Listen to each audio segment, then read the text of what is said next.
What's up guys and welcome. You are watching Fazi Fitness. So let's start this video with the most recent physique update from Behrooz, getting ready to defend the Italy Pro and Dubai Pro title in June. So Dubai Pro is gonna be such an awesome show this year, as they also raised the prize money from $100,000 to 140 grand, which made the show the third biggest show of the year after the Olympia and the Arnold. So last year Behrooz, he brought his best ever to Dubai Pro stage, and he won that show hands down, and he beat a guy like William Bonac and Nathan Diesha very convincingly. Now we cannot say that he utilized all this time for an off-season, because Behrooz was prepping for the Olympia all the way until the very last week, hoping that a miracle would happen and he would get his US visa. But it did not happen in the past 3 years, and the reason for that hope was Hadi Choopan and him getting his US visa just 48 hours before the Olympia. But kind of unfortunate for Behrooz, as it has been the same story for him for the past 3 years.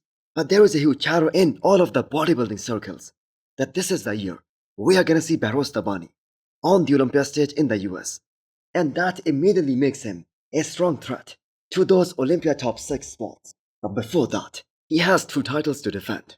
So at 12 weeks out from Dubai Pro, Behrooz is looking pretty damn solid.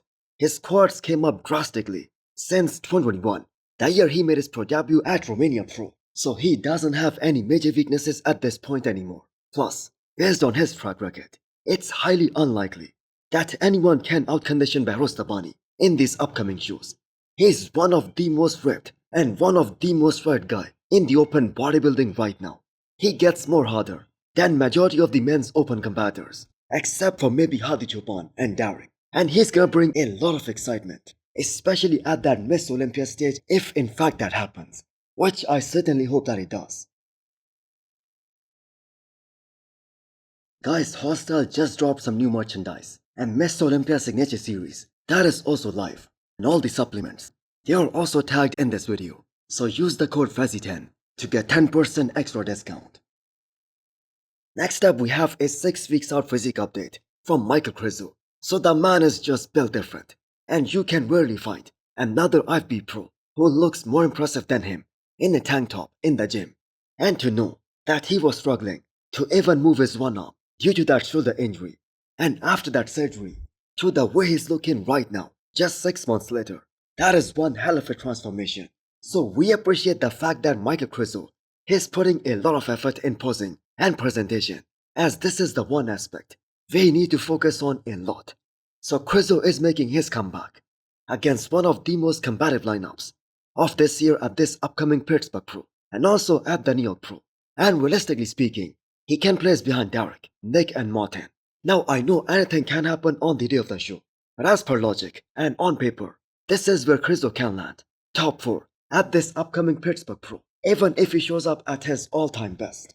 And I must say the man has been looking pretty damn solid for 6 weeks out.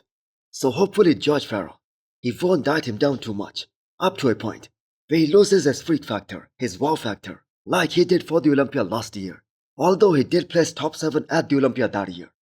But in the post-Olympia tour in Prague 2023, we got a comparison with Samson Dauda. That I believe was a better look for him.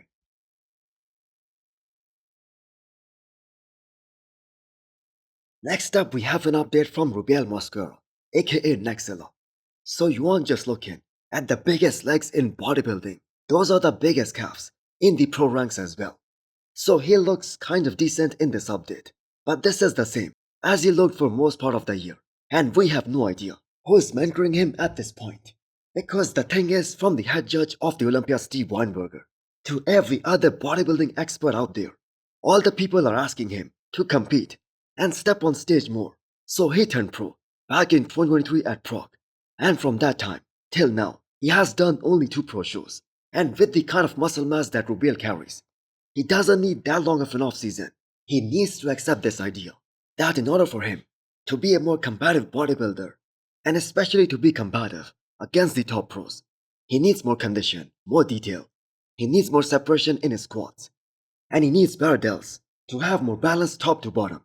And for all this to happen, to bring out more detail, more conditioning, he has to stay on diet for a very long period of time. And judging by the way he's looking right now, I have got to say, he isn't looking to compete anytime soon. Now Rubiel gained all this hype when he did prog back in 2023, and he was in a position to take a lot of advantage from all that hype and be a real force for the future in the men's open. But he pulled out of so many shows last year, and he kept on doing that show after show. And now people do not even believe that he has what it takes to be an IFBB pro. So the Pittsburgh Pro and the New York Pro, they were the perfect opportunities for him to mix it up with some of the top guys and really get a comparison. But he missed this opportunity as well, although he was supposed to do this year's New York Pro.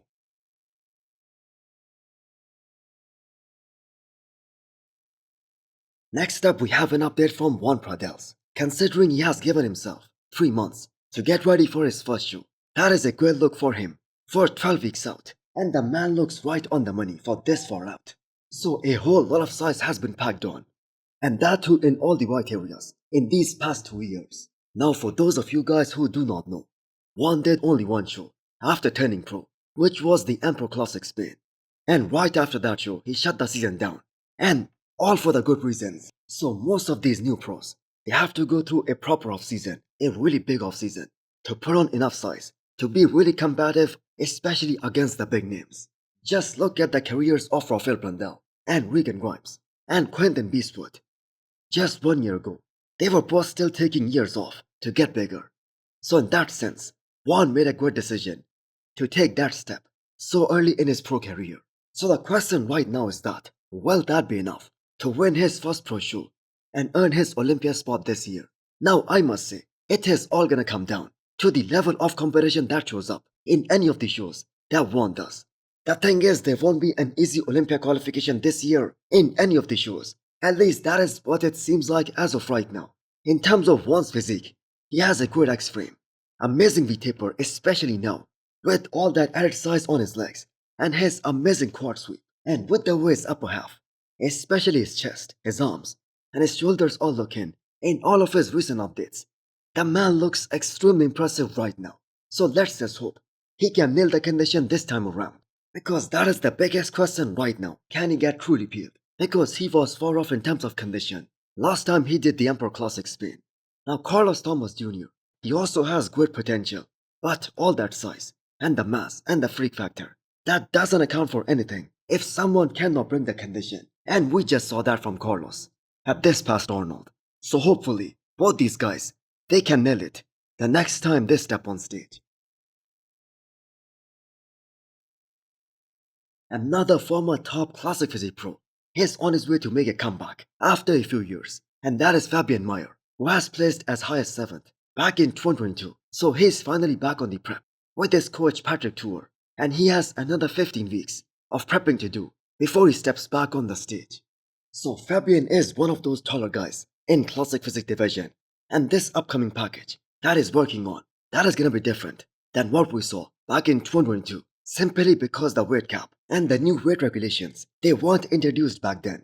And being a taller guy, he must have sacrificed so much muscle and fullness to make weight every single time. But this time, all these new weight regulations, they will allow him to come in harder and fuller and bigger. So no matter what your definition is of classic physique, looking at his front relaxed from one of his latest check-ins, that physique right there, that definitely fits the criteria of being classic all day. Now we would like to see whether he has made some improvements in the back department, because the back double biceps, that was really a weak shot for him back in 2022. Now we have seen some great arrivals, some amazing talent in classic since 2022. So it is gonna be a real challenge for Fabian Myers to get back into that top 6 or top 7 at the Olympia. So hit the thumbs up button if you liked the video and smash the subscribe button if you wanna come back for more. Thanks for watching.